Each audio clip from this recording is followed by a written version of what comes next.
안녕하세요. 책 함께 읽기 26번째 시간입니다. 오늘 함께 읽을 책은 아무도 미워하지 않는 자의 죽음입니다. 원저는 백장미입니다. 평단 출판이고 맨 앞부분 잉게숄에 대한 소개란 읽겠습니다. 잉게숄은 1917년 독일의 잉거스하임 알텐민스터에서 로베르트 숄의 맏딸로 태어났다.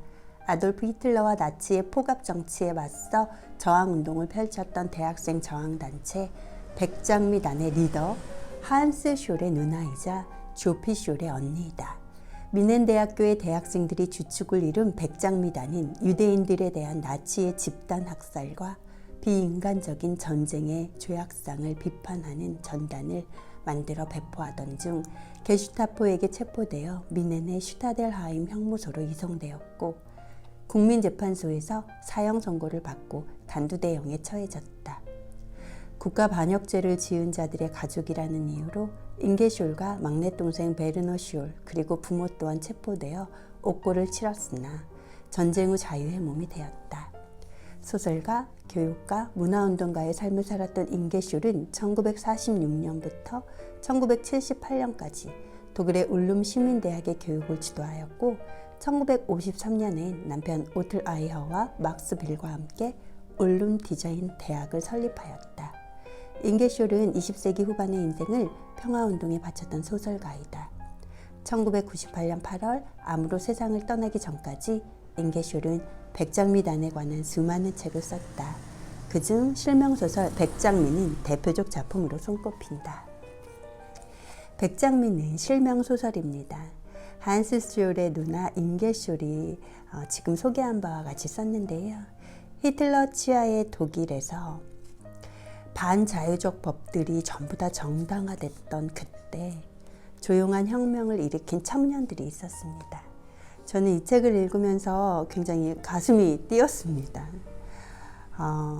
법은 개인의 자유와 존엄을 지키는 데 목적이 있는데 히틀러 치하의 독일은 장애인이라고, 유대인이라고, 집시라고, 기타 등등 거의 유대인 같은 경우는 제가 알기로는 600만 명을 죽인 걸로 알고 있습니다. 이 책은 그 청년들의 저항 정신을 담고 있습니다. 아무도 미워하지 않는 자의 죽음. 그러면 제가 인상적이게 읽었던 부분부터 읽겠습니다. 프롤로그 부분에서는 국가 모반죄로 사형을 선고한 크리스토프 프롭스트 24세, 한스 숄 25세, 조피 숄 22세, 형은 이미 집행되었음. 빌리 그라프, 쿠르트 후버 교수, 알렉산더 슈모렐 이 사람들도 사형이 선고되었습니다. 이들을 자유의 영웅들이라고 칭송하기도 했습니다. 하지만 이들을 영웅이라고 부를 수 있을까요? 이들의 행위는 결코 초인적인 것이 아니라 지극히 인간적인 것이었습니다. 이들은 무언가 단순한 것을 옹호하였습니다. 개인의 권리와 자유를 위해서, 개인의 자유로운 발전과 자유로운 삶을 위해서 무언가 단순하고 당연한 것을 지켜냈을 뿐입니다. 이들은 특별한 이념을 위해 헌신한 것이 아니었습니다. 위대한 목표를 추구한 것도 아니었습니다. 이들이 원한 것은 여러분과 저 같은 사람들이 모두 인간적인 세상에서 살아가는 것이었습니다. 어쩌면 위대한 일들에 대해 이야기를 나눈 뒤에라도 자신 가까이에 있는 작은 일과 일상을 지켜내기 위해 굳센 의지로 분투하는 것이 진정한 영웅의 모습인지도 모르겠습니다. 아무도 미워하지 않는 자의 죽음 내용은 이렇습니다. 어느 날 아침 친구가 히틀러가 정권을 잡았대 라고 말합니다. 이제는 히틀러 총통의 나라를 다스리게 되었으니 독일의 모든 것이 더 나아질 것이다 라는 믿음들이 사람들에게 있었습니다. 히틀러가 이 조국의 위대함, 행복, 복지를 보장할 것이라고, 히틀러가 독일 국민 모두에게 일자리와 빵을 줄 것이라고, 히틀러가 모든 독일인이 독립적이고 자유로우며 행복한 삶을 누리게 될 때까지 쉼없이 일할 것이라고 사람들은 믿었습니다. 그러나 우리가 생각하지 못한 무언가 다른 것이 신비로운 힘으로 우리를 잡아 끌었습니다. 그것은 펄럭이는 깃발을 치켜들고 눈동자를 앞으로만 향한 채 북을 두드리고 노래를 부르며 행진하는 히틀러 유겐트의 군대식 행렬이었습니다. 분명 무언가 압도하는 힘을 가지고 있었습니다. 아버지께서 우리가 회원이 된 것을 그러나 좋아하시지도 자랑스러워하시지도 않았습니다. 그 사람을 믿어서는 안 된단다. 그들은 곰을 쫓는 사냥꾼이야. 늑대일 뿐이라고. 생각만 해도 끔찍하지. 그들은 결국 독일 민족을 파멸로 몰고 갈 거야. 아버지는 이렇게 말씀을 하셨습니다. 우리는 장차 위대한 일을 위해서 살아야만 한다는 말을 듣기도 했습니다. 조국에 대한 충성심과 정서적인 외로움을 떨쳐버리게 하는 일종의 동지의식 같은 것이 생겼습니다. 그런데 자유가 서서히 잠식당하는 걸 여실히 보여주는 부분들이 이 책에 등장합니다. 한스는 기타를 치며 노래 부르는 것을 좋아했는데 노래를 부르지 못하게 하는 것이었습니다. 무언가 다른 사정이 있었습니다. 노래를 불러서는 안 된다고 지도원이 한스에게 말했던 겁니다. 한스가 그 말을 웃어넘기려고 하자 지도원은 한 번만 더 노래를 부르면 엄벌을 받게 될 거라고 엄벌을 놓았습니다. 한스는 도무지 이해할 수 없었습니다. 도대체 왜 아름다운 멜로디가 넘실거리는 노래를 불러서는 안 된다는 겁니까? 다른 민족의 노래이기 때문인 건가요? 노래를 부르면 안 된다는 중압감이 한스의 마음을 억눌렀습니다. 낙천적인 그의 성격이 흔들리기 시작했습니다. 이 시기에 한스는 아주 특별한 임무를 부여받았는데 뉘른베르크에서 열리는 나치 전당대회에 자신이 속한 단체의 대표로 깃발을 들고 참석하라는 것이었습니다. 그런데 히틀러 유겐트는 그가 머릿속에 그려왔던 모습과는 전혀 다른 공동체라는 것을 알아차리고 말았습니다. 뉘른베르크에는 개인의 사생활까지 획일화시키는 문화가 만연해 있었고 그런 훈련이 이뤄지고 있었던 것입니다. 한스가 원하는 건 공동체에 참여한 젊은이들이 저마다 잠재된 재능을 일깨워 발전시키는 것이었습니다. 공동체에 속한 젊은이들이 각자 고유의 특성을 살려 자신만의 비전과 재능과 적성으로 공동체의 번영에 도움을 주길 원했던 겁니다. 그러나 뉘른베르크에서는 모든 것이 천편일률적으로 짜맞춰진 틀에 의해 진행되었습니다. 밤이나 낮이나 사람들이 주고받는 이야기라곤 충성심에 관한 것뿐이었습니다. 그 충성심이란 것도 우선 자기 자신을 위하는 일에서부터 생겨나는 것일 텐데 안타깝게도 한스의 마음속에서 바로 이 문제가 갈등의 폭풍이 되어 휘몰아치기 시작했습니다. 지도원 중 한 사람이 한스가 즐겨 읽는 작가의 책을 빼앗아간 사건도 벌어집니다. 그 책은 슈테판 츠바이크의 인간성이 별처럼 빛나는 시간이었습니다. 그 책이 금서처분을 받았다는 말을 들은 적 있지만 그런 이유에서 너무 좋아하는 책도 못 읽게 하는 것이었습니다.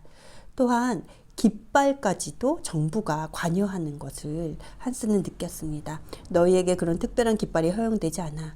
규정에 명시된 깃발만 사용하란 말이다. 한스는 매우 충격을 받았습니다.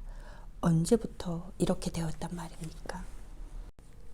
또 그 시절에는 수수께끼처럼 사라져버린 젊은 선생님의 이야기를 들을 수 있었는데 그 선생님은 어느 날 어디론가 끌려가 에세이 돌격대원들 앞에 서게 되었습니다. 그리고 모든 대원이 한 명씩 선생님 곁을 지나가면서 얼굴에 침을 뱉었습니다. 선생님은 그 자리에 서서 그 끔찍한 치욕을 당했다고 합니다. 그 후 선생님을 본 사람은 아무도 없었습니다. 그분은 집단 수용소로 끌려가셨던 것입니다. 그분이 도대체 무엇을 잘못했다는 거죠? 우리가 조심스럽게 그 선생님의 어머니께 물어보았을 때 선생님의 어머니께서는 모든 것을 포기한 사람처럼 절망에 휩싸여 이렇게 대답했습니다. 아무 잘못도 하지 않았어. 그 애는 결코 나치 당원이 아니었어. 그래서 그들의 뜻에 동참할 수 없었던 거야. 죄라면 그것이 죄겠지. 이럴 수가. 그때까지 한 점의 불꽃처럼 미미했던 의심이 마침내 깊은 슬픔으로 변하더니 결국 분노의 불길로 타오르고 말았습니다. 우리의 마음속에 자리 잡고 있던 순수한 믿음의 세계가 산산이 부서져 조각나기 시작했습니다. 어떻게 조국을 이런 모습으로 망가뜨렸단 말인가요?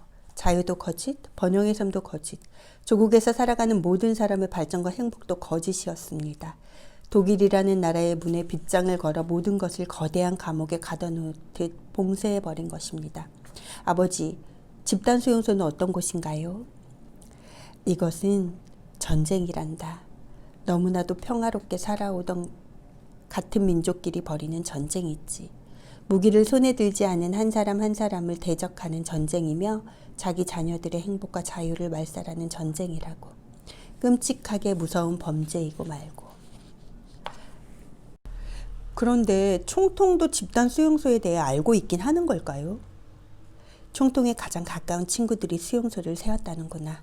이미 몇 년 전부터 존재했는데 그 사람이 모를 리가 있겠어?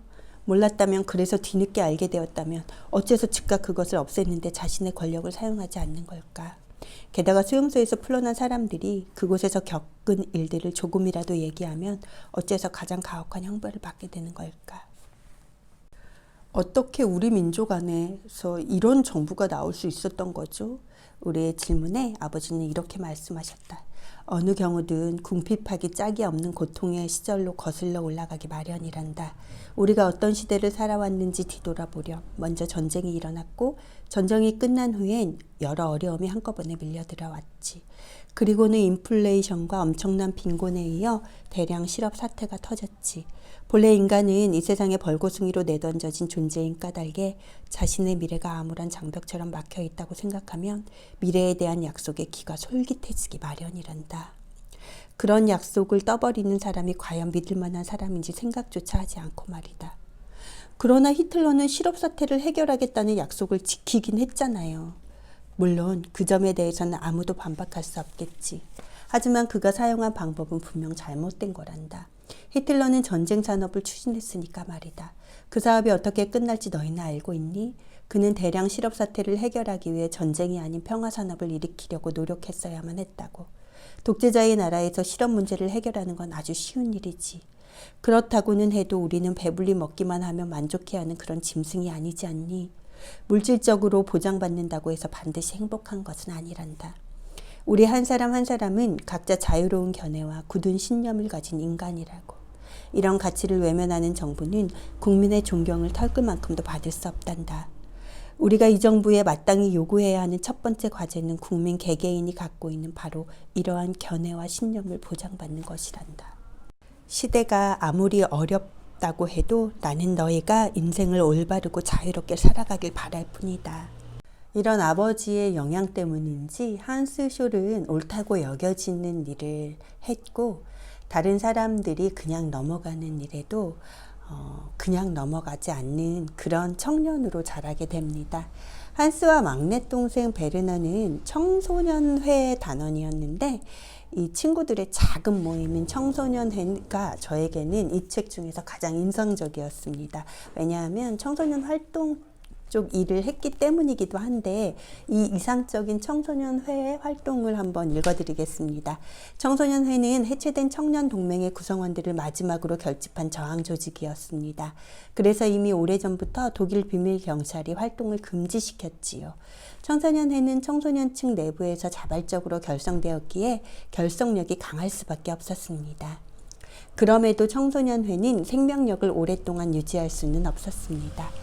모든 면에서 히틀러 유겐트와는 눈에 띄게 구별될 만한 독특하고 매우 인상적인 스타일을 가지고 있었으니까요.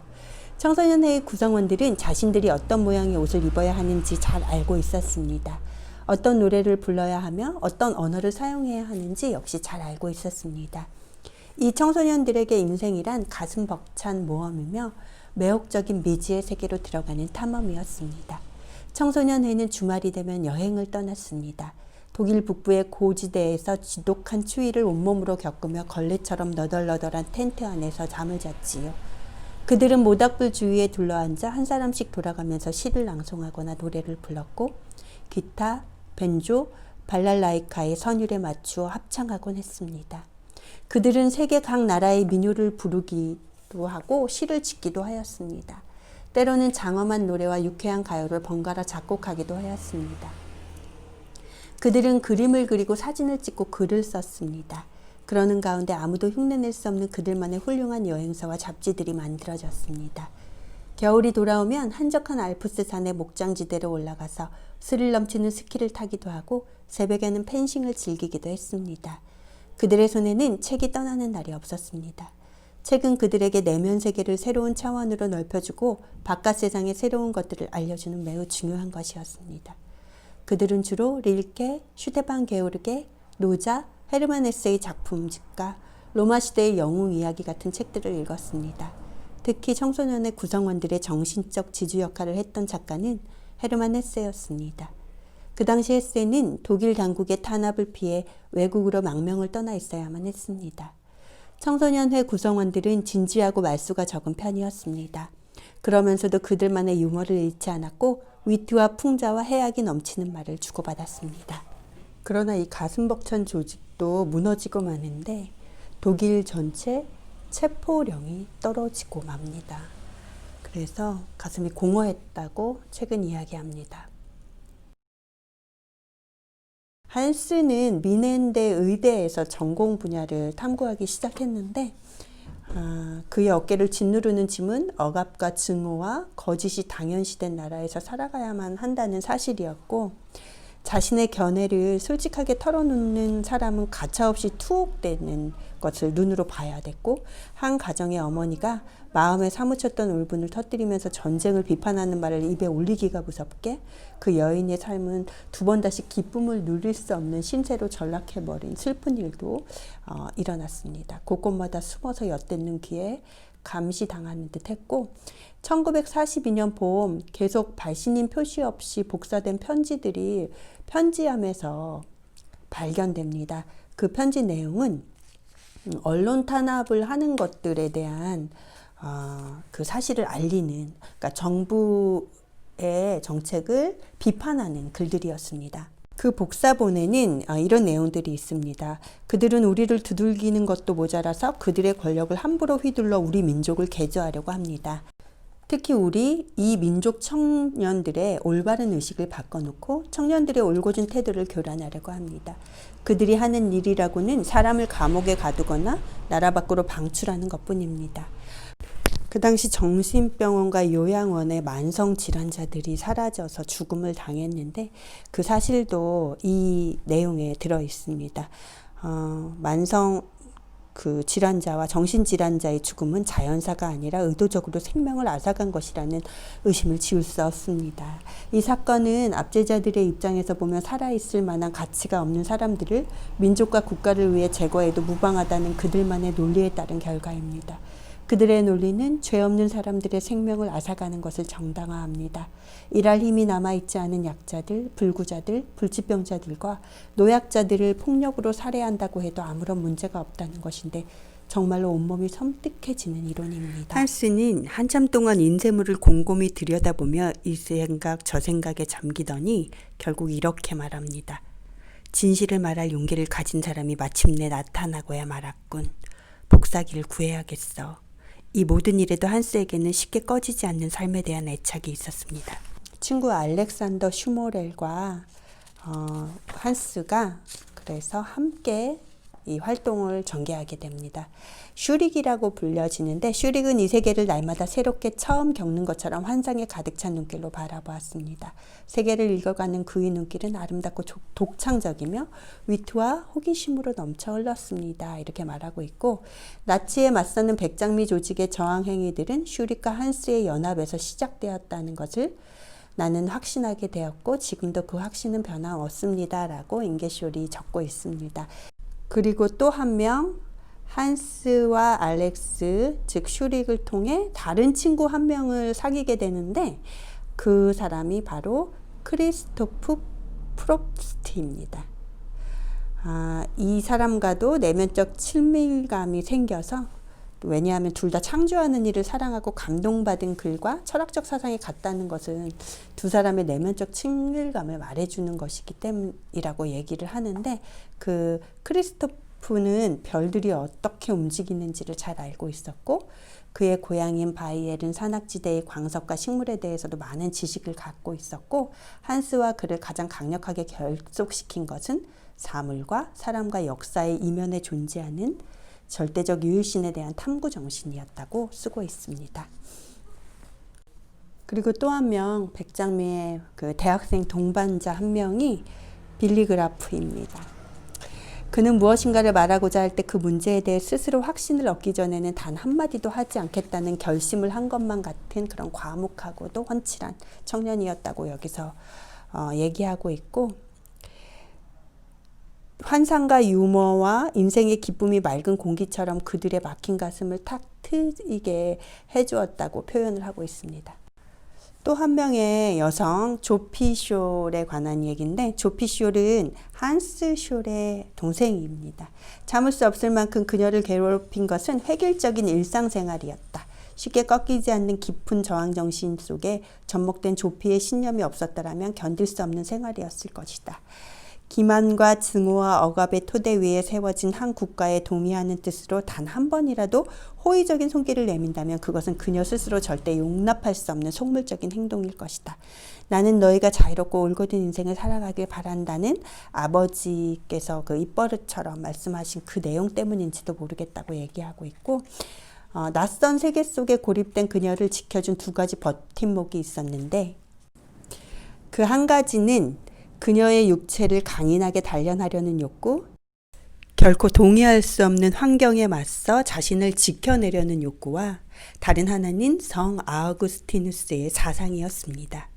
이렇게 백장미단의 주요 인물들을 소개했는데, 어느 날 새벽부터 초인종 소리가 요란하게 울렸습니다. 국가비밀경찰 소속의 세 남자가 아버지를 만나 이야기를 나누고 싶다고 하더군요.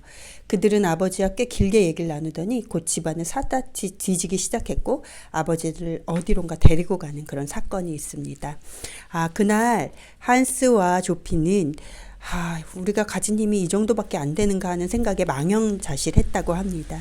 이 나라 독일에서 한 사람이란 어떤 의미를 가진 존재란 말입니까? 손가락 끝으로 툭 튕겨버리면 떨어져 나갈 한 점의 티끌 같은 존재가 이 나라 국민의 존재였나 봅니다라는 자각을 했고, 이런 의문을 던질 수 있는 청년들로 그들이 서 있었습니다.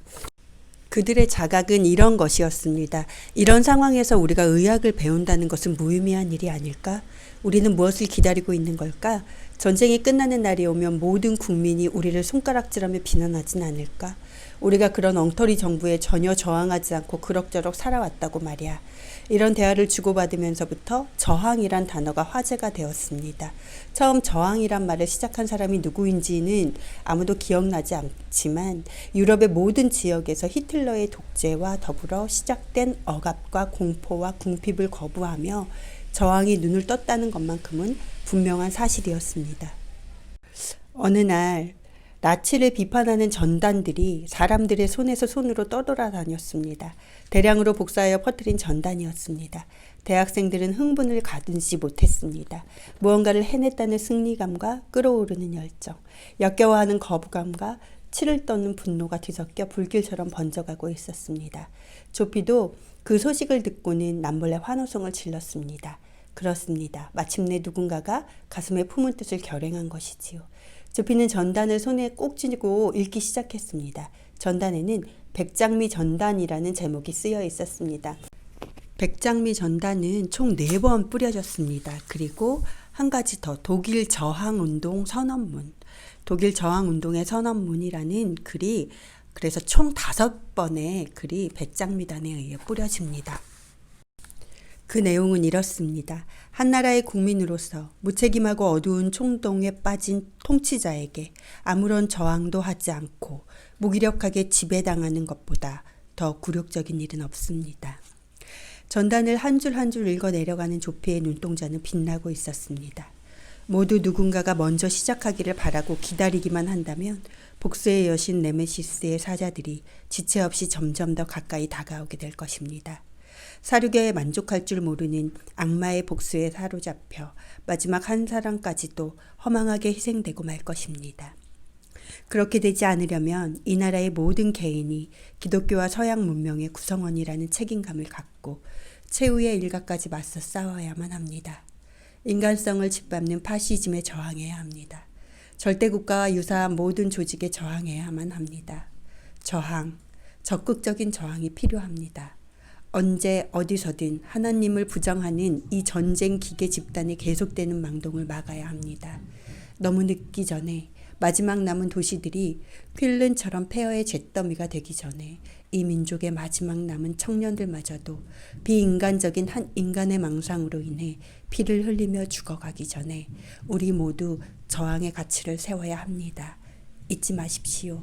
어떤 국민이든지 자신이 지지하는 바로 그 정부만을 섬길 수 있다는 것을. 조피는 전단을 읽는 동안 이상하다는 생각이 들 정도로 친근감을 느꼈습니다. 그리고 심장이 멎는 듯한 경험을 합니다. 한스 오빠가 복사가 필요하다고 얘기했었는데 그게 무심코 내뱉은 말이 아니었나? 아니야, 그럴 리가 없어. 그렇진 않을 거야. 불안에 휩싸이는데 한스의 전단이 맞았고요. 그리고 조피는 그 순간 똑똑히 알게 됩니다. 한스가 안전하게 살 수 있는 경계를 훌쩍 넘어버렸다는 것을. 백장미단 일원들은 게슈타포가 갑자기 쳐들어와서 자신들을 체포하는 악몽에 시달렸다고 합니다.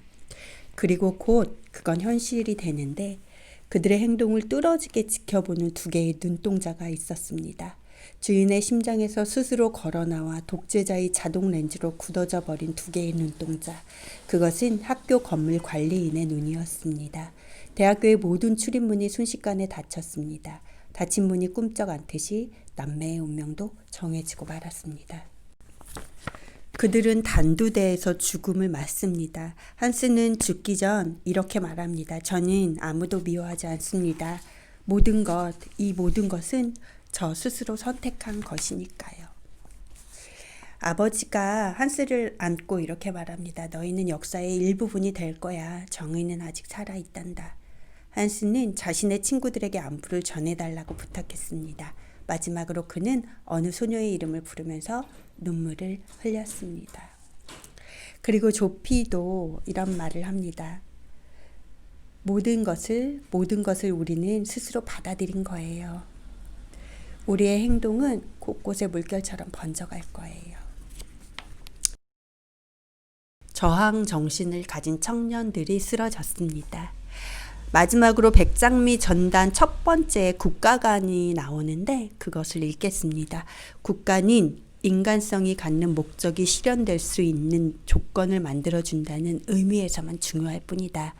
이러한 인간성이 갖는 목적이란 인간이 가질 수 있는 모든 힘을 길러주는 것과 발전시켜주는 것이다. 이 책을 읽으면서 모든 잘못된 것에 무심히 방관하는 자가 되지 않겠노라고 다짐을 해봅니다.